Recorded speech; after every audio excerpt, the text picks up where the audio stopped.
Hey everyone, and welcome to this Capstone Explainer. If you've been following along, you know that moving away from a virtualized environment is a monumental task. Today, we're providing a brief end-of-course review of what was covered in each chapter, and we're focusing on the most critical, yet somehow most often overlooked element of infrastructure transformation, the human layer. We're going to consolidate all those essential takeaways into one cohesive narrative so you can actually lead your teams to success. Now, everything we're reviewing today is built directly from the authoritative advisory tutorials by Virtualization Options LLC. They're a Colorado-based technology research and advisory organization, and they've aimed these insights squarely at C-suite executives and IT directors, basically the folks who are responsible for navigating the people side of this massive technical shift. Okay, let's dive into this. Here's the agenda for our definitive, chronological syllabus recap. First, assessing skills and targets. Second, controlling the migration narrative. Third, pre-migration training prerequisites. Fourth, mid-migration ops and change. Fifth, capturing your institutional knowledge. And finally, number 6, the 30-day action plan. Let's get right into it. All right, Section 1, assessing skills and targets. This is literally the foundation of migration success. Look, you simply can't execute massive infrastructure changes without an upfront inventory of your human capabilities. You absolutely need this baseline before you spend a single dollar on training courses. So, the very first step, you've got to clearly juxtapose your current state against your target state. Right now, your team's current VMware Cloud Foundation proficiency, we're talking things like vSphere and SXT, vSAN, and SDDC Manager, that stands in stark contrast to a target state that demands bare metal OS administration, physical networking, and SAN or NAS management.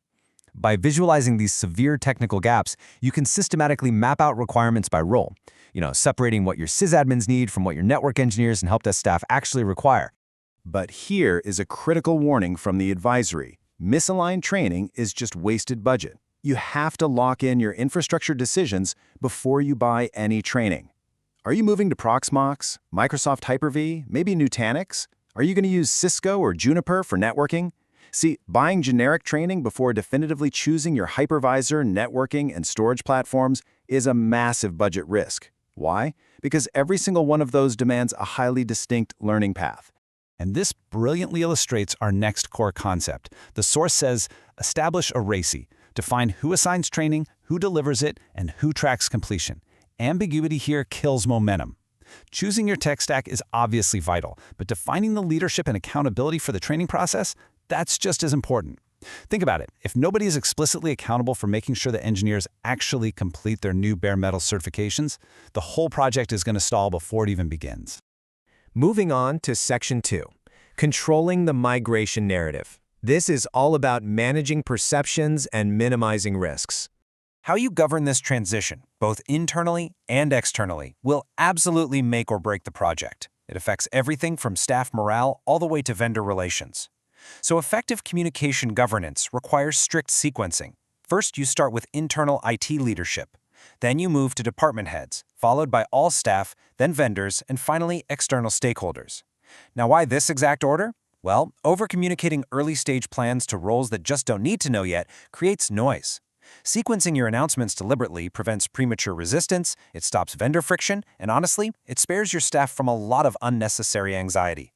A key part of that governance is establishing what the source material calls the point of no return. This is the predefined technical threshold at which the migration becomes truly irreversible. For example, maybe it's when the final production workload leaves SVCF, or when licenses are formally not renewed. Determining this exact threshold serves as your trigger for external announcements. It completely removes ambiguity from contract reviews and vendor discussions, making sure you only engage legal and procurement before any migration activity becomes visible to those vendors. Okay, Section 3, pre-migration training prerequisites. Building operational confidence. The fundamental lesson we're pulling from these middle chapters is that learning domains like physical server management or pure storage operations simply cannot be skipped.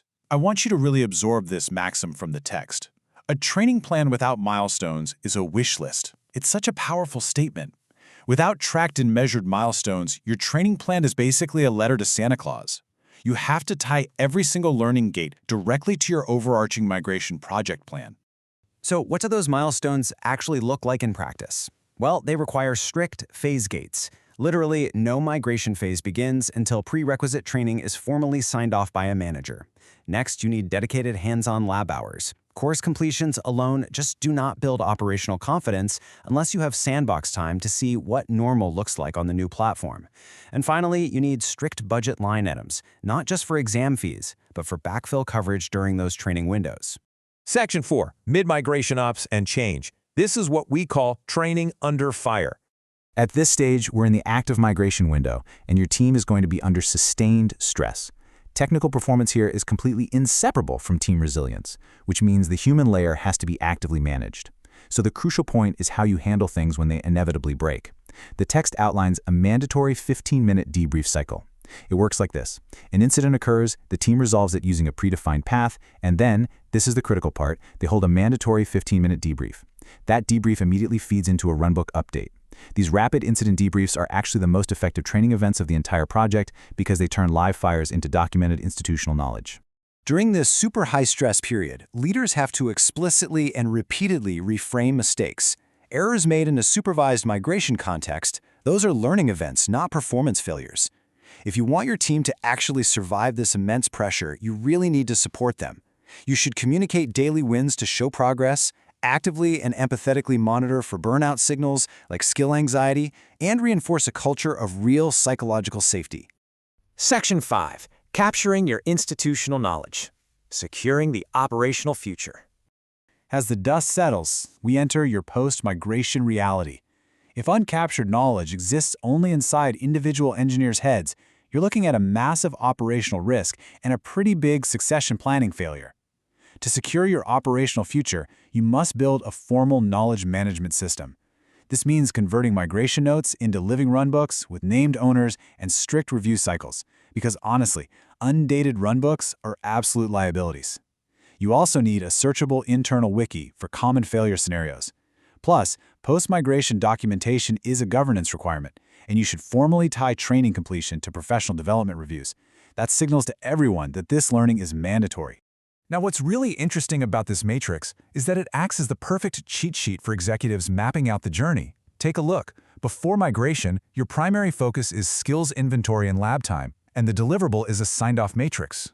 During the migration, it's all about supervised hands-on work, yielding competency sign-offs. Then, 0 to 90 days post-migration, the focus shifts to advanced topics and runbooks to update your skills register. And ongoing, the focus moves to quarterly fire drills and certifications to yield a training ROI report. It is just a brilliant, highly actionable roadmap. And finally, Section 6, the 30-day action plan. Let's talk about your immediate next steps. So we've just completed a brief end-of-course review of what was covered in each chapter, but how do you actually operationalize all of this starting tomorrow? Well, here is your 4-week strategic sprint. Week 1, launch the Skills Inventory Survey across all IT roles to capture current VCF proficiency versus target readiness. Week 2, make the hard choices and confirm your target stack and vendors.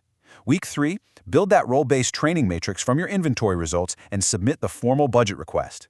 And Week 4, identify your migration champions and enroll them in the first training cohort. Their success becomes the proof of concept that firmly cements the team's learning runway.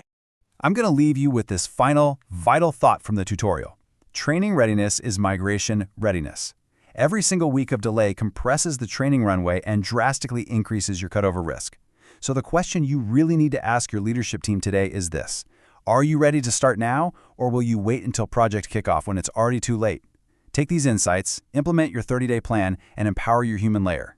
Thanks so much for joining this explainer, and happy learning.